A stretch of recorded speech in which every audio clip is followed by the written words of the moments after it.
Hi everyone, and welcome back to Tiny Airways Big Impact. I'm Nateenee, oral health therapist, myofunctional therapist, and the founder of Dental on Wheels. In episode 1, I shared the 5 things that I look at before I even look at the teeth and decay. And one of those things was mouth breathing. And today I want to build on that because it leads to one of the most common things that parents tell me. My child sleeps all night, so their sleep must be fine. And I completely understand why parents would think like that. Most of us have been taught that good sleep means sleeping through the night. But what if I told you that a child can be sleeping for 10 or even 12 hours and still not be getting a quality sleep? When I visit children in early learning centers in schools, I often see signs that makes me curious about what's happening during sleep. You got your dark circle under the eyes, and you have your mouth breathing. Crowded teeth, grinding, difficulty concentrating, big emotions, hyperactivity, frequent illnesses, your ear infections or your cold and flu often. And when I ask parents about sleep, they're often surprised because their child appears to be sleeping all night. The question is, it's not always how long that they're sleeping, but how well they sleep. The question is how well they're breathing while they sleep.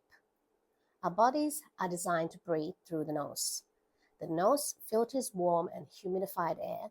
When it reaches our lungs, it also helps support a healthy oxygen and carbon dioxide balance. When a child regularly breathes through their mouth instead, especially during sleep, it can affect much more than just their teeth.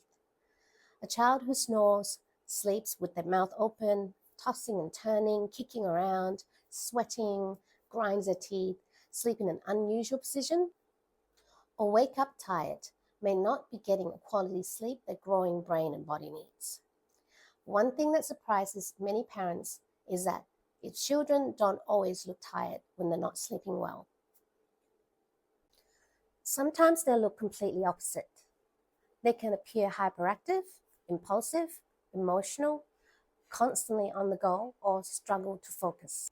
Sometimes these behaviors can look very similar to symptoms commonly associated with ADHD. But that doesn't mean that every child with ADHD has an airway issues, but it does mean that sleep and breathing deserves to be a part of the conversation. As parents, educators, and health professionals, we need to ask more questions and connect more dots. Here are a few things that you can look out for. Does your child sleep with their mouth open? Do they snore regularly? Do they grind their teeth? Do they toss and turn throughout the night? Do they wake up tired or cranky? Do they struggle with attention, behavior, or emotional regulations? Do they have dark circle under the eyes? If you answer yes to several of these questions, it may be worth exploring further with your healthcare team. Early detection matters because children do their growing, healing, and learning and brain development while they sleep.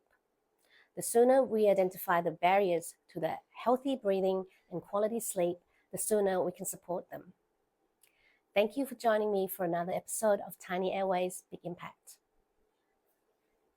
If you found this episode helpful, I'd love for you to share it with parents, educators, or caregivers who might benefit from hearing it.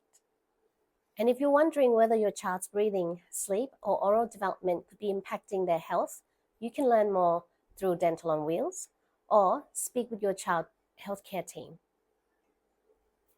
Remember, it's not always about how long the child sleeps. Sometimes it's about how well they breathe while they sleep.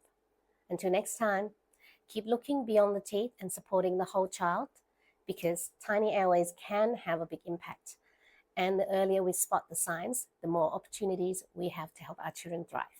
Bye for now.